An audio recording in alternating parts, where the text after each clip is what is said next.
নমস্কার, কেয়ার চ্যানেলে তোমাদের সবাইকে অনেক অনেক স্বাগত জানাই। চলে এসেছি আরও একটা ব্লগিং ভিডিও নিয়ে। দেখো, পুরী পার্ট 2 নিয়ে চলে এসেছি।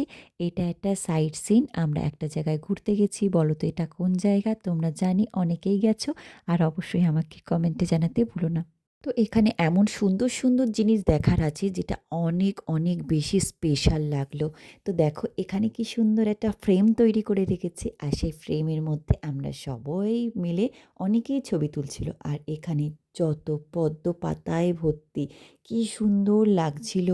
তারপর চারিদিকে সেই কৃষ্ণের, রাধাকৃষ্ণের যে রাস, সেই রাসের সমস্ত কিছু সাজানো ছিল, যে কিভাবে কি হতো। আমরা যখন গেছিলাম কিছু পরেই সন্ধে হয়ে যাবে, তো একটু সন্ধে সন্ধে ভাবও চলে এসেছিলো, দেখতে পাচ্ছে যে একটু অন্ধকার অন্ধকার ভাব আসছিল। তো তারপরেও দেখো এখানে হলো রাহু, এখানে হলো একদম আলো জ্বালানো হয় না। তো শনিবারে করে সবাই এখানে অনেক রকমের কিছু করে, আমি কত কিছু জানি না। তো চলে এসেছিলাম। তারপর এখানে দেখো খুব সুন্দর করে সাজানো আছে।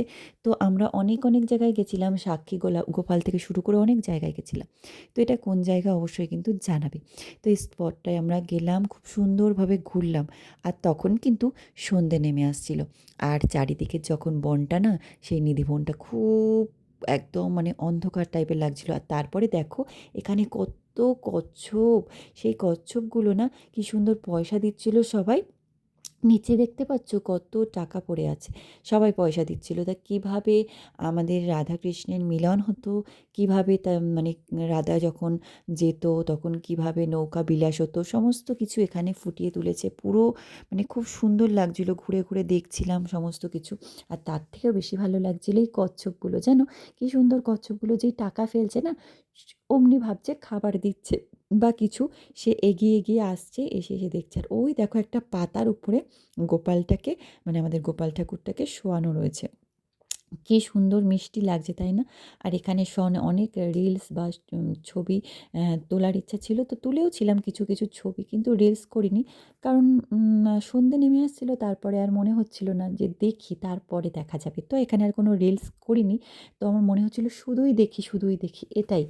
আর অনেকগুলো ছবিও তুলেছিলাম এখানে। আর দেখো কি সুন্দর হাঁটছে। তো এখানে সমস্ত ঠাকুর, কি কি ঠাকুর থাকে, সমস্ত রকম মানে এখানে মূর্তি আছে। তার সামনে সুন্দর সুন্দর মানে সমস্ত কিছু এখানে সুন্দরভাবে সাজানো, সেই বনটাকে না একদম সুন্দরভাবে সাজানো। আমরা তো ঘুরে শেষ করতে পারিনি, কারণ আমরা যেদিক দিয়ে ঘুরছিলাম সেদিক দিয়ে ভাবছিলাম যে এখানে মনে হয় আরও আছে আরও আছে, যত যাচ্ছি। তারপরে সন্ধে হয়ে গেছিলো, আর সেখানে যেহেতু লাইট জ্বালানোর নিয়ম নেই, তাই জন্যে আমরা আর ভিতরে সেইভাবে বেশিক্ষণ থাকতে পারিনি, কারণ অন্ধকার হয়ে যাচ্ছিল, কিছু দেখতে পাচ্ছিলাম না। আর দ্বিতীয়ত সেখানে আর বেশিক্ষণ থাকলে, আমরা যেহেতু গাড়ি ভাড়া করে গেছিলাম ওখান থেকে, গাড়িতে অসুবিধা হতো না, কিন্তু আমরা দেখতে পাচ্ছিলাম না কিছু। ভিতরে কিছুক্ষণ বসেছিলাম, ছবি তুললে কোনো ফুটেজ আসছিল না অন্ধকারে। তো আমরা একটু ঘুরছিলাম, ঘুরে টুরে তারপরে আর ভিতর দিকে যাইনি, ভয়ও লাগছিল একটু।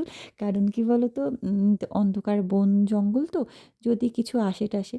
তা ও কি সুন্দর করে গল্প করছিল যেন, আমি পাশের থেকে ছবি তুলছিলাম। আর একটা আশ্চর্য জিনিস দেখো, এই দেখো তোমরা, এই যে কদম গাছ দেখেছো?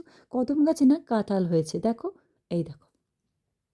কেউ কখনো দেখেছো কদম ফুল? যে তোমরা দেখো না কদম গাছ, সেই কদম গাছে না কাঁঠাল হয়েছে, দেখো কাঁঠাল হয়ে গেছে গাছের উপরে। তো এই রকম সুন্দর জিনিস আমি কি বলবো, আমি কখনোই দেখিনি। আর আমি জানি তোমরাও হয়তো দেখোনি, কারণ কদম গাছে কখনো কাঁঠাল হতে কেউ দেখেছো? তো তাই জন্যে আমি বারবার দেখছিলাম। বললাম না ওখানে ফাঁকা ছিল, আমি যদি চাইতাম ওখানে কৃষ্ণের কিছু রিলস করতে পারতাম, কিন্তু আমি করিনি। শুধু মনে হচ্ছিল দেখি দেখি দেখি, সমস্ত কিছু ঘুরে ঘুরে দেখি, তাই দেখছিলাম। পরে দেখি আস্তে আস্তে সন্ধ্যা হয়ে গেছে, তখন দেখো আমাদের পুরীর যে একদম বীচটা কত সুন্দরভাবে সেজেছে, ছাতার তলায় সব দোকান, কি সুন্দর লাগছে। তো অবশ্যই পার্ট 2টা তোমাদের কেমন লাগলো অবশ্যই কিন্তু কমেন্টে জানাতে ভুলো না। পার্ট 3, পার্ট 4 সমস্ত কিছু পার্ট পার্ট করে নিয়ে আসবো। একটু দেরি হয়ে গেল দিতে, কিন্তু অবশ্যই নিয়ে আসবো। তোমরা সঙ্গে থেকো, এভাবে ভালোবাসা দিও আর পাশে থেকো। টাটা সবাইকে। আবার ফিরে আসবো অন্য কোনো ব্লগিং ভিডিও, ডান্স ভিডিও বা এই সমস্ত অনেক রকমের হেল্পফুল ভিডিও। ততক্ষণ তোমরা ভালো থাকো, সুস্থ থাকো, সবাইকে নিয়ে অনেক অনেক আনন্দ থাকো। আরও একটা জিনিস তোমাদেরকে দেখাই, দেখো আকাশের চাঁদটা কি সুন্দর লাগছে না? আকাশের চাঁদের সঙ্গে কি সুন্দর একটা পরিবেশ, অনেক ভালো লাগছে, তাই না?